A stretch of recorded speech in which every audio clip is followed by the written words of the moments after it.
partnership, some partnership is just like A and B partnership. You don't have to register that with IRD. But now there's a new thing called limited liability partnership, which means the liability is limited to what the partners have put into the business. Yeah. Make sense? If you're a sole trader, you don't have to apply for a separate IRD number for other work that you're doing. You can actually file the return under your own personal IRD number. GST threshold. So if your income exceeds 60,000 in a financial year runs from 1st of April to 31st of March in New Zealand for a lot of small businesses and stuff. So over 60,000, you are required by IRD to register for a GST. I probably recommend a lot of my clients to register for GST when they're starting off, because a lot of the time you have a big startup cost. So you buy iPhone, you buy your car and stuff. So if you actually registered for GST, you can get the GST portion of the refund back from IRD, and that refund can actually help you with cash flow help. PAYE, so if you are an employer, for you to pay people wages, you have to register yourself as an employer with IRD. So there's a lot of forms that you complete, and then you get employer status with IRD, and then you employ people and you pay PAYE every month. So how many of you are actually running your own business now? Okay. So that's all familiar to you? Yep. Yeah. If you're contractors, again, it depends. Like you can, some of the employees actually does deduct tax from that amount and give you a net amount, or you could file your own routine end of the year and then pay what you're supposed to pay. So it becomes important that you keep an eye on how your profit is treated to avoid that big provisional tax. Is there a threshold or a point where you can no longer continue employing someone as a contractor and you actually have to be put them into a PAYE situation? Or is it more employment law? You can only make some, have someone on a contract for 3 years before you have to offer them a permanent job? Or is there any tax reason why you have to? There's no tax reason, no. Okay. But there's the idea. You've got some things around what an employee is as opposed to a contractor. Right. So they've got some guidelines around that as to things like is it who's deciding when the hours of work are? Is it the contractor is deciding I'm going to do it now, or is it the employer, the company or who they're working for? There's a number of other things like that. If it's a company that's contracted, you've got less of an issue, so you don't have to be an employee. You can't be at another company. You can't be an employee of a company. So, yeah, there's a few other things like that. The IRD's got some quite good guidelines around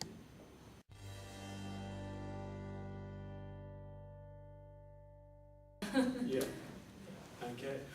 ACC, this is one that I think people don't realise. So as an employee, you have to pay ACC a levy as well as the employees that are paying. When you get your pay slip, you see ACC levies, or when you get to the end of the year thing, you see ACC, what ACC are taken from the employee, but the employer also has to.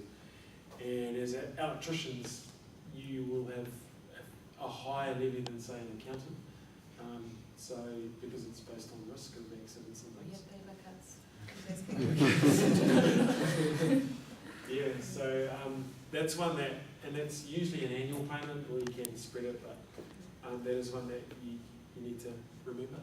Yeah, so for ACC, if you're an employer, you file your routine with IRD end of the year. That profit then gets sort of from IRD database flows into the ACC database, and then based on your income in that year, they assess what your ACC is. And every industry got a different percentage as well. So ACC amount is sort of like a year behind because you don't file your routine until sort of.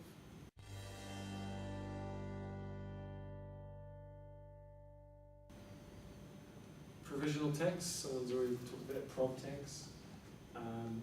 That's paid 3 times a year. So basically you take your profit in the previous year and divide it by 3, and and it's and then take your percentage. So if you're a company, 28% of that, that's what you have to pay. And that's for the following year, so it's like pay as you go. It's like as an employee, similar to that, where you're paying PAY as an employee. Prov tax is like that for a company.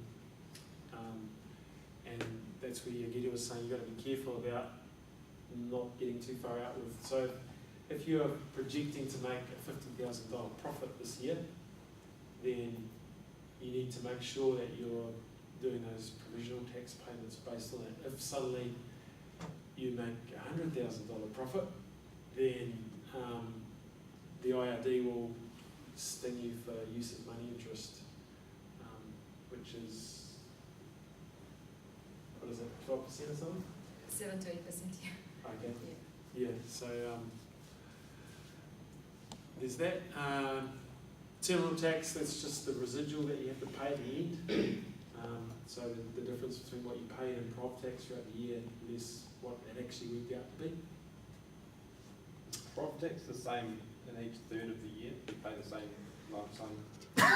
Yeah, or you can choose to increase it depending on based on what you know your company is now doing. Or yeah. You don't have to start paying it every 4 months until the 3rd year, is it?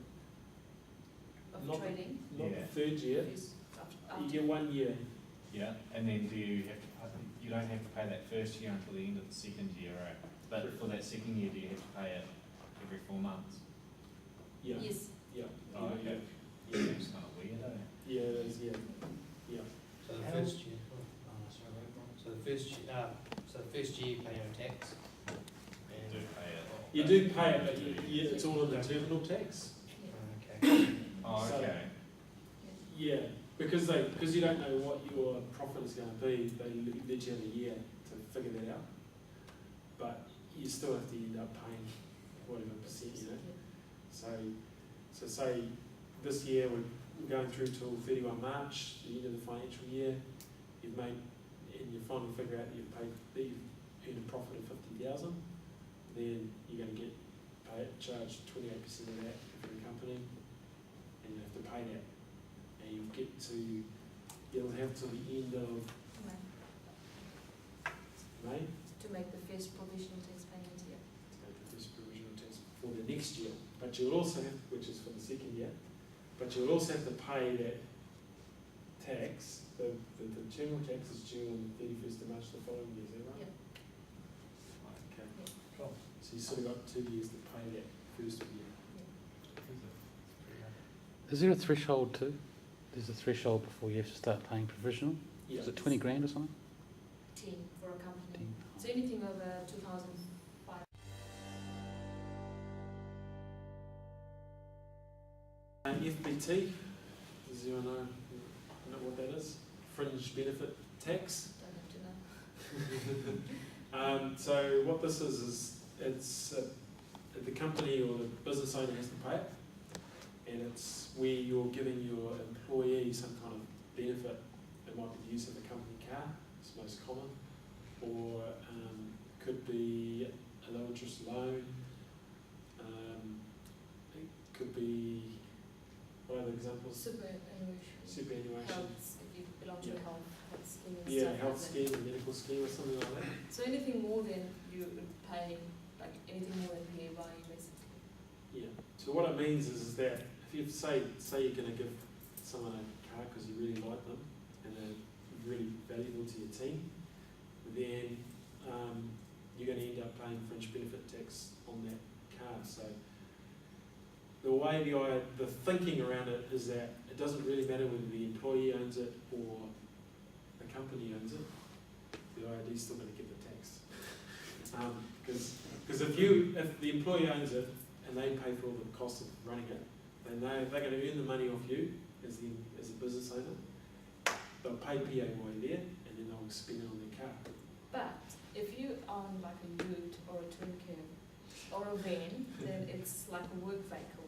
And the FBT doesn't apply to like a ute, for example. So utes are exempt from FBT. With the side There's a few, lighting. yeah, there's some rules around what you've got to do to the ute. But yeah, there are some examples like that of where you can get away with some things.